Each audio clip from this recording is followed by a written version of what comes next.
ভ্যালেন্সিয়ার লা আলমোইনা জাদুঘর কোনো সাধারণ জায়গা নয়। খ্রিস্টপূর্ব 2য় শতাব্দীতে রোমানদের দ্বারা এর প্রতিষ্ঠা থেকে মধ্যযুগ পর্যন্ত শহরের ইতিহাসের নিদর্শনগুলি একটি একক স্থানে সংরক্ষিত হয়েছে। এটি অসাধারণ প্রত্নতাত্ত্বিক মূল্য তৈরি করে। প্রকৃতপক্ষে এটি ইউরোপের সবচেয়ে গুরুত্বপূর্ণ সাইটগুলির মধ্যে একটি হিসেবে বিবেচিত হয়। এই জাদুঘর কমপ্লেক্স 1985 থেকে 2005-এর মধ্যে নির্মিত হয়েছিল। এখানে যে ধ্বংসাবশেষগুলি আছে তা আমাদের তাদের সময়কালে ফিরিয়ে নিয়ে যায়। লা আলমাইনা মিউজিয়ামের সময় মঙ্গলবার থেকে শনিবার সকাল 10টা থেকে 7টা পর্যন্ত, রবিবার এবং ছুটির দিন 10টা থেকে 2টো পর্যন্ত। টিকিট মূল্য মাত্র 2 ইউরো এবং রবিবার ও ছুটির দিনে সম্পূর্ণ বিনামূল্যে।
হাই গাইস, কনফারেন্স কমপ্লিট করে ফেলেছি। বেশি দেখিনি, যতটা মোটামুটি ভালো লাগলো শুনলাম।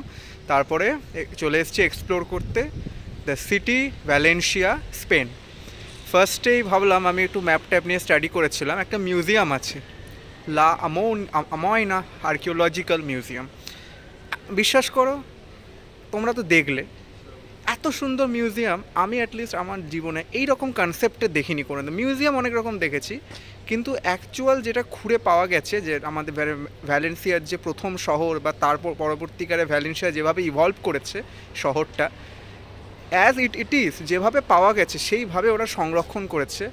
এত সুন্দর করে করেছে না, মানে দারুণ কনসেপ্ট।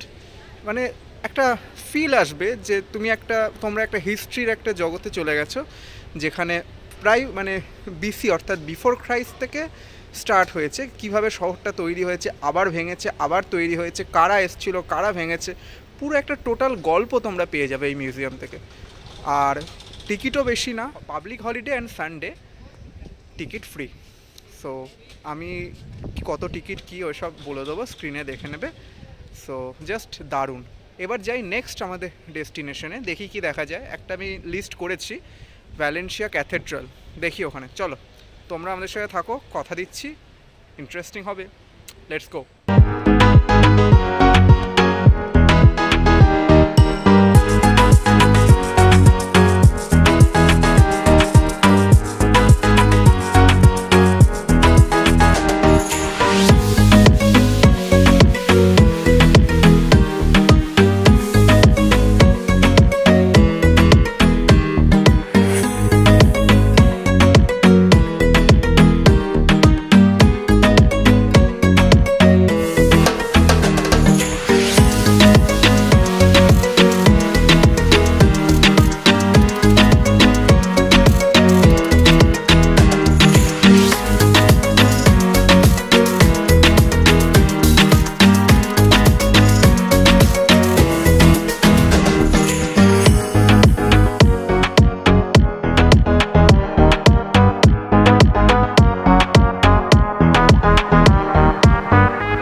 গথিক ক্যাথেড্রাল ওরফে ভ্যালেন্সিয়া ক্যাথেড্রাল, এটি এই শহরের সবচেয়ে গুরুত্বপূর্ণ ধর্মীয় ভবন এবং এর টাওয়ার এল মিগুয়েলেট শহরের অন্যতম প্রতীক।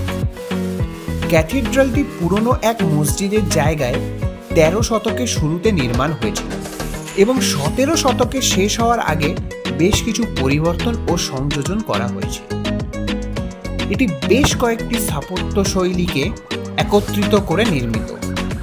ক্যাথেড্রালের অভ্যন্তরে সবচেয়ে সুন্দর উপাদানগুলির মধ্যে একটি হল ক্যাপিলা ডেল সান্তো ক্যাচ। ক্যাথেড্রালের বাইরে অংশের আকর্ষণীয় বৈশিষ্ট্য হল পুয়ের্তা দেল পালাও, যা এই ক্যাথেড্রালের প্রাচীনতম প্রবেশদ্বার। এটি মুদেজার উপাদান সহ রোমানীয় শৈলীতে নির্মিত। এখানে প্রতি বৃহস্পতিবার দুপুরে ওয়াটার ট্রাইব্যুনাল অনুষ্ঠিত হয়। প্রতিষ্ঠানটি মধ্যযুগের রাজা প্রথম জিউম দ্বারা প্রতিষ্ঠিত হয়েছিল।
2009 সালে ইউনেস্কো এটিকে ইনট্যাঞ্জিবল কালচারাল হেরিটেজের মর্যাদা দেয়।